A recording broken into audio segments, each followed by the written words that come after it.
alas, another somewhat depressing and not too uplifting draw my life video done by a YouTuber. Are we surprised? Not too much, but this is me. I'm MeghanRosette, and this is my life.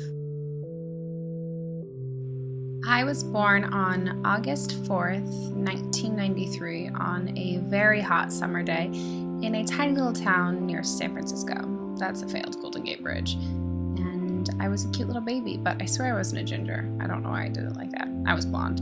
I was born to two completely and totally amazing parents, and I'm so lucky because they're awesome, and I was raised in a house with so much love. My best friend when I was a kid name was Lisa. I met her on the day that we were born, and we're basically like sisters, and I love her to death. I was a really dramatic kid, and once when I was 3 years old, my mom caught me practicing crying in front of the mirror, and thus Meghan the actress was born. I wasn't even really crying. Lol. So I went to alternative learning for elementary school, which I loved school, but it may sound like I rode the short bus, but I swear it wasn't. It was for super smart kids. What? In 3rd grade, I got to do my first school play, and it was The Wiz, and all the boys were flying monkeys, all the girls were munchkins, and everyone got one line, except they forgot to give me a line, so they gave me 2 to make up for it, but I just thought I was really good, so I got cocky and decided I wanted to be an actress. So my parents enrolled me in acting classes and dance and voice lessons, and I loved all of that. And then it was time for hell. I am at middle school, and I was so awkward. I wore all limited 2. I was really chubby. I had transition lenses, and I just felt so out of place at this brand new big school. And I thought all my friends from elementary school and I would stay friends, but they were popular now and kind of just left me behind.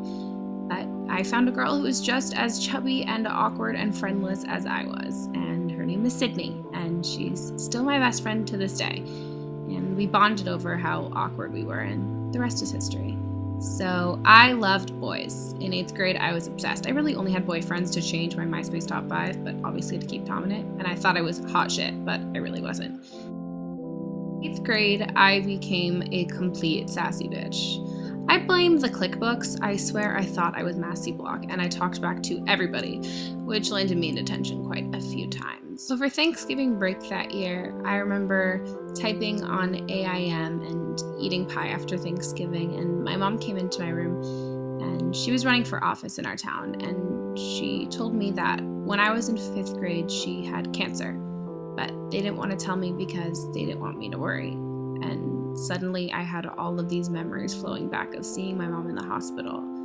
And she's okay now, but I was so angry and hurt just because I almost lost her and I didn't even know. I don't know what I would do without my mom, and I was furious. And from that point on, my mom and I did not get along. We were constantly fighting, but I was just really hurt and really sad.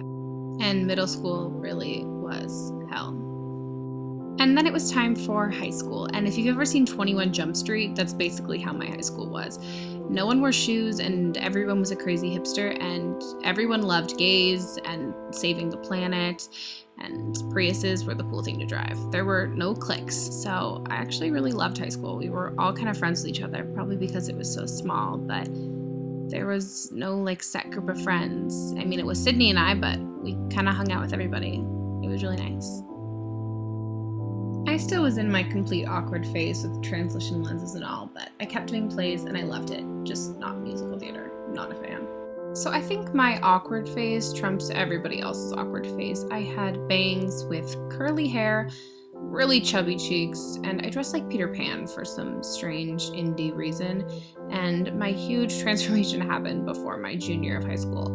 And I got boobs, which who doesn't love boobs? And I grew my hair out, got contacts, and finally started looking like a presentable girl. And I started dating again, or I guess you could call it dating. No guy actually really wanted to date me. They all broke it off before I got that far, but my love life just sucked. In my junior year of high school, I accidentally fell in love with my best guy friend, Kenan. Turns out he fell for me too, and we started dating that spring. It was like that full-blown Nicholas Sparks, Katy Perry, teenage dream kind of first love, and to this day he's the only boyfriend I've ever had and the only guy I've ever loved. The summer before before my senior year of high school, I got mono, just from sharing a soda can with my friend Gracie, so you suck, Gracie. And I was put on bed rest, so I hung out with my parents, and my mom and I patched things up, and my parents are my best friends, and they still are my best friends to this day. And all of my friends were all over the world doing different study programs, and I was stuck in bed. So when I wasn't forcing Keenan to watch the Polar Express, my mom suggested I make YouTube videos like my friend Shayna. And I did. I thought it was a really good idea, and I created my channel. And that summer, MeghanRosette was born. And the name comes from my middle name, which is actually Rose. Rosette's not even my real last name, which I guess is surprising to a lot of you guys. The spring of my senior year, Keenan and I broke up. It was a really bad breakup, and not only did I lose my first love, but I lost my best friend too. To this day, we don't talk at all, and we're not friends. I guess sometimes the people we love the most know how to hurt us the worst. And despite all the harsh words we've exchanged, I really do wish the best for him. I quickly rebounded with this guy that we'll just call Rebound. And he ended up asking me to prom a couple days later, considering prom was basically a week after Keenan and I broke up. And I said yes. But the couple days before prom, he stole hundreds of dollars worth of alcohol from the grocery store by riding it out in a grocery cart like they wouldn't catch him. And he got suspended and couldn't go to prom with me. It literally sucked. So now it was senior prom, and Keenan was with this girl, not even his date, and they made a pact to kiss in front of me every time they saw me. So I hid in the bathroom and cried by myself all of senior prom. It was probably the worst night. I finally got better after having mono for nearly a year, and it was now party time, or at least that's what my friends and I thought. So one of my friends in high school had a beach house, and he used to throw parties there over the summer, and there was a whole bunch of us used to go. It was like our beach house party crew, and we always had a ton of fun. So one night over the summer, we were at one of these parties, me and Rebound Boy. We were all listening to music, and basically everybody there was drinking. So I thought everybody was just drinking alcohol, but I guess they were drinking absinthe too. And Rebound Boy overdosed. He turned blue, stopped breathing, and started barfing unconscious. And I just remember screaming, "Wake up." It was an out-of-body experience, and I had no idea what to do. I thought he was gonna die, and I called 911. He just got his stomach pumped, and he was fine, but he and I did not last, and I can't date drinkers after that.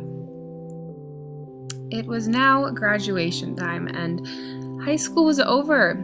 Everybody was so excited to go to college, and that's the norm where I live, so even though I didn't want to go, I kind of had to. It's just the thing, so I was not that excited. I moved 9 hours from home, from Northern California to Southern California, and I was terrified.